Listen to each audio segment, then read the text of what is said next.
On November 5th, 1990, a man named Al-Sayed Nosser walked into a hotel in Manhattan and assassinated Rabbi Meir Kahane, the leader of the Jewish Defense League. Nosser was initially found not guilty of the murder, but while serving time on lesser charges, he and other men began planning attacks on a dozen New York City landmarks, including tunnels, synagogues, and United Nations headquarters. Thankfully, those plans were foiled by an FBI informant. Sadly, the 1993 bombing of the World Trade Center was not. Nosser would eventually be convicted for his involvement in the plot. Al-Sayed Nosser is my father. I was born in Pittsburgh, Pennsylvania in 1983 to him, an Egyptian engineer, and a loving American mother and grade school teacher who together tried their best to create a happy childhood for me. It wasn't until I was 7 years old that our family dynamics started to change.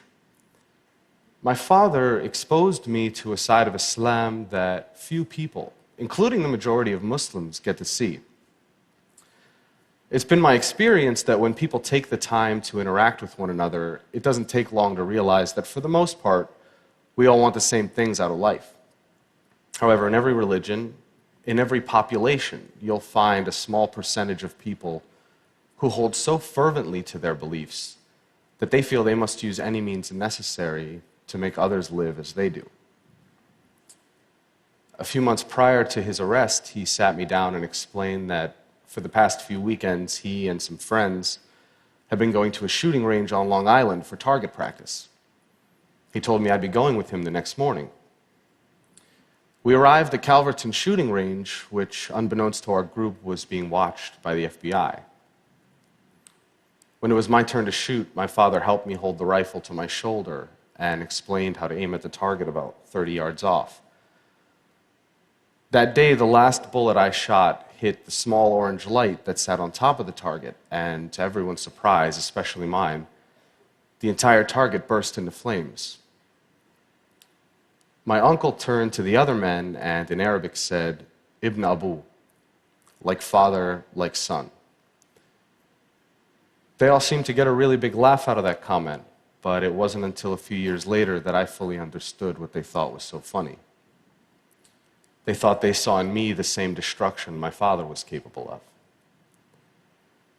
Those men would eventually be convicted of placing a van filled with 1,500 pounds of explosives into the sub-level parking lot of the World Trade Center's North Tower, causing an explosion that killed 6 people and injured over 1,000 others. These were the men I looked up to. These were the men I called Ammu, which means uncle. By the time I turned 19, I had already moved 20 times in my life. And that instability during my childhood didn't really provide an opportunity to make many friends. Each time I'd begin to feel comfortable around someone, it was time to pack up and move to the next town. Being the perpetual new face in class, I was frequently the target of bullies. I kept my identity a secret from my classmates to avoid being targeted, but as it turns out, being the quiet, chubby new kid in class was more than enough ammunition. So for the most part, I spent my time at home, reading books and watching TV or playing video games. For those reasons, my social skills were lacking, to say the least. And growing up in a bigoted household, I wasn't prepared for the real world.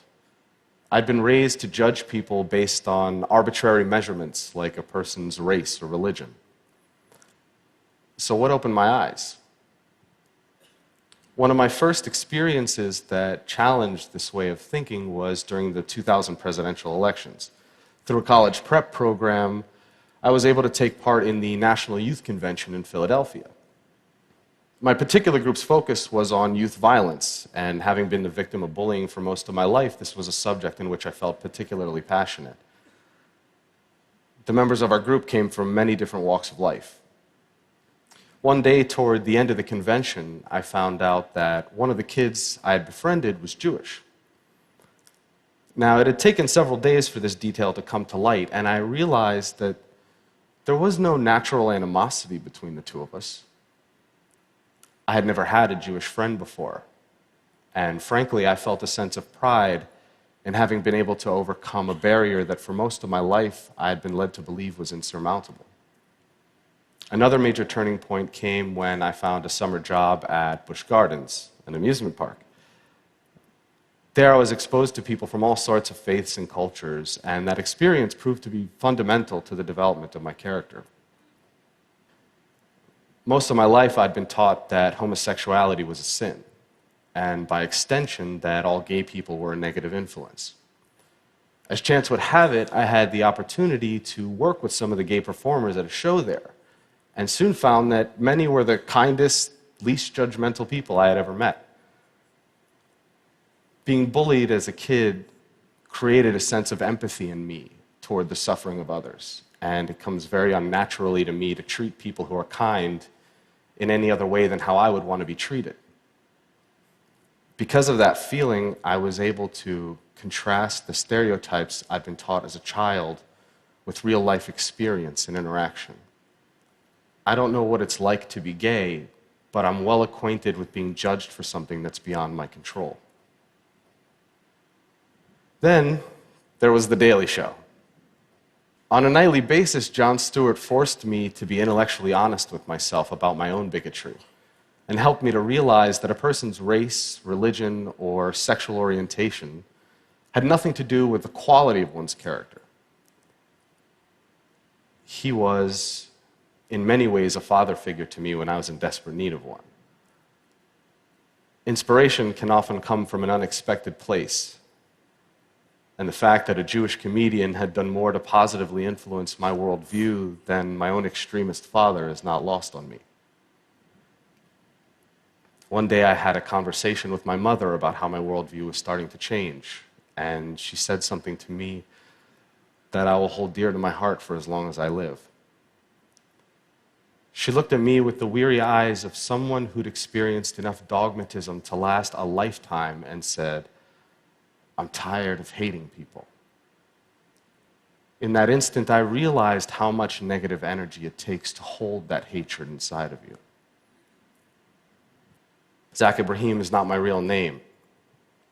I changed it when my family decided to end our connection with my father and start a new life. So why would I out myself and potentially put myself in danger? Well, that's simple. I do it in the hopes that perhaps someone someday who is compelled to use violence may hear my story and realize that there is a better way. That although I had been subjected to this violent, intolerant ideology, that I did not become fanaticized. Instead, I choose to use my experience to fight back against terrorism, against bigotry. I do it for the victims of terrorism and their loved ones, for the terrible pain and loss that terrorism has forced upon their lives. For the victims of terrorism, I will speak out against these senseless acts and condemn my father's actions. And with that simple fact, I stand here as proof that violence isn't inherent in one's religion or race, and the son does not have to follow the ways of his father. I am not my father. Thank you. Thank you very much. Thank you all. Thanks a lot.